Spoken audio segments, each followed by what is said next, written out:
community.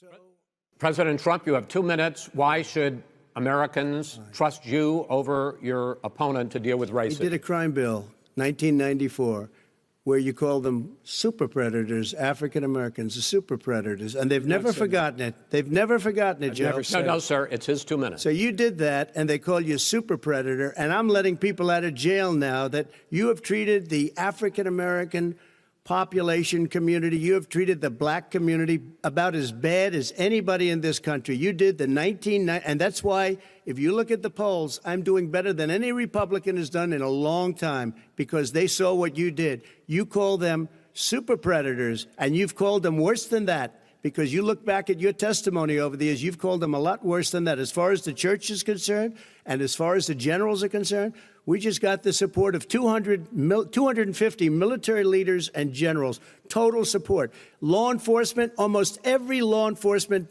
group in the United States. I have Florida, I have Texas, I have Ohio, I have Portland. The sheriff just came out today and he said, I support President Trump. I don't think you have any law enforcement. You can't even say the word law enforcement, because if you say those words, you're going to lose all of your radical left supporters. And why aren't you saying those words, Joe? Why don't you say the words law enforcement? Because you know what? If they called us in Portland, we would put out that fire in a half an hour, but they won't do it because they're run by radical left Democrats. If you look at Chicago, if you look at any place you want to look, Seattle, they heard we were coming in the following day, and they put up their hands, and we got back Seattle.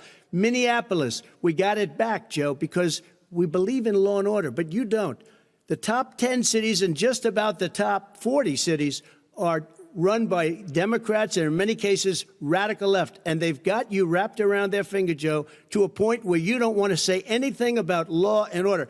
And I'll tell you what, the people of this country want and demand law and order, and you're afraid to even say it. All right. I want to return.